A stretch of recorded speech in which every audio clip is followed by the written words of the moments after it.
বলবো, বাংলাদেশের প্রেক্ষাপটে এত বড় ঘৃণিত, এত বড় নির্লজ্জ পৃথিবীর আর কোথাও খুঁজে পাওয়া যাবে না।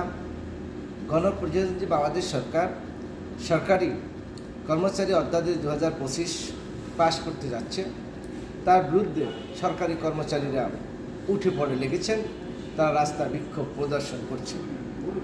আসলে সরকারি কর্মচারী অধ্যাদেশ 2025 হলো, আপনি যদি অন্যায় করেন, আপনি যদি ঘুষ খান, আপনি যদি চাকরির নীতিমালা এবং কার্যক্রম যথাযথভাবে সম্পাদন না করেন, সেক্ষেত্রে আপনার বিরুদ্ধে পানিশমেন্ট বা শাস্তির ব্যবস্থা থাকবে। এটাই তো হওয়া উচিত। সমস্ত ক্ষেত্রে সমস্ত অন্যায়ের সব কিছুরই একটা শাস্তি বা অপরাধের একটা বিচারের আওতায় আনা উচিত বলে আমি মনে করি। এটাই তো আইন, এটাই তো বিচার ব্যবস্থা। কিন্তু বাংলাদেশের সরকারি কর্মচারীরা তারা এমন একটা পর্যায়ে পৌঁছে গেছে যে তারা চাকরিটাকে সোনার হরিণ মনে করে, এবং এই চাকরিটা হওয়ার পরে চাকরিটা আর যাবে না, তারা যত বড় অন্যায়, অবিচার এবং অত্যাচার করুক না কেন। এই প্রজাতন্ত্রের মানুষের টাকা দিয়েই তাদের বেতন হয়, তারাই আবার এই প্রজাতন্ত্রের মানুষদেরকে বিভিন্নভাবে অপদস্থ করে। একটি ফাইল টেবিলে যাওয়ার পরে ওই ফাইলের কাজটা সম্পাদন করা তাদের দায়িত্ব বলে মনে করা হয়, কিন্তু সেই ফাইলটি এক টেবিল থেকে আরেক টেবিল, আরেক টেবিল থেকে আরেক টেবিলে যেতে হলে সেখানে ঘুষের ব্যবস্থা একবারে ওপেন করে নিয়েছে। তারা দুর্নীতিটাকে তারা প্রাতিষ্ঠানিক রূপ লাভ করার চেষ্টা করেছে। এবং আজকে দেখেন, এই সরকারি এই অধ্যাদেশের বিরুদ্ধে তারা যে রাস্তায় নামে এত বড় স্পর্ধা তাদের দেখায় যে তারা একটা অন্যায়কে, তারা একটি অবিচারকে, তারা এবং সুদ ঘুষকে তারা বেহাল তবিয়াতে এটাকে বাস্তবায়িত এবং এটাকে বাস্তব রূপ লাভ করতে চায়। আমি সাবধান করে দিচ্ছি, প্রজাতন্ত্রের কর্মচারী হয়ে রাষ্ট্রের যে অধ্যাদেশ সেটাকে মেনে নিন, সেভাবে রাষ্ট্রের বা প্রজাতন্ত্রের কর্মচারী হিসাবে কাজ করুন। মনে রাখবেন, এই দেশের জনগণের টাকাই আপনার বেতন হয় এবং এই দেশের জনগণের সেবা করাই আপনার কাজ।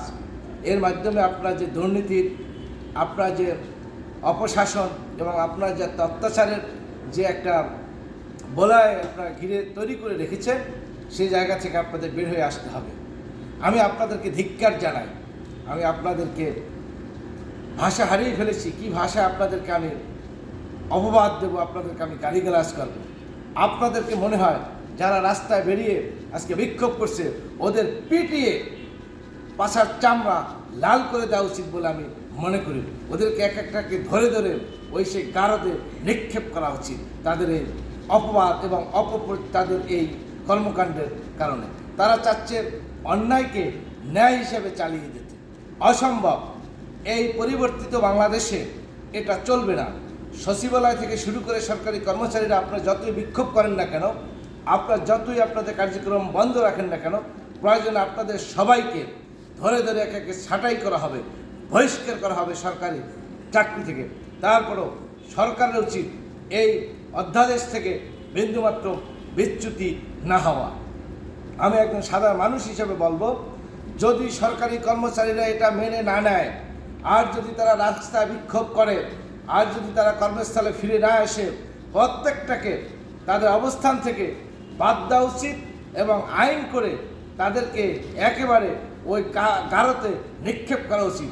ওরা অন্যায়কারী, ওরা অপরাধী, ওরা জুলুমকারী এবং ওরা আইনের বিরুদ্ধে করে এবং ওরা রাষ্ট্রদ্রোহিতার সামিল বলে আমি মনে করি। অতএব এই প্রজাতন্ত্রের প্রতিটি কর্মচারীকে বলবো, প্রজাতন্ত্রের নিয়ম কানুন মেনে চলুন। প্রজাতন্ত্রের প্রতিটি মানুষকে আপনার যে দায়িত্ব, আপনার যে কাজ, সেটা আপনি সঠিকভাবে সম্পাদন করুন।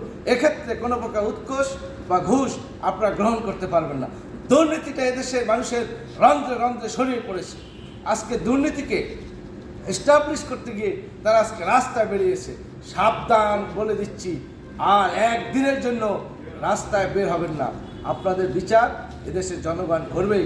এই অধ্যাদেশ থেকে সরকার সরে আসবে না, এদেশের মানুষও সরে আসবে না। এদেশের সাধারণ জনগণ সরকারের এই অধ্যাদেশকে পক্ষে দাঁড়িয়েছে।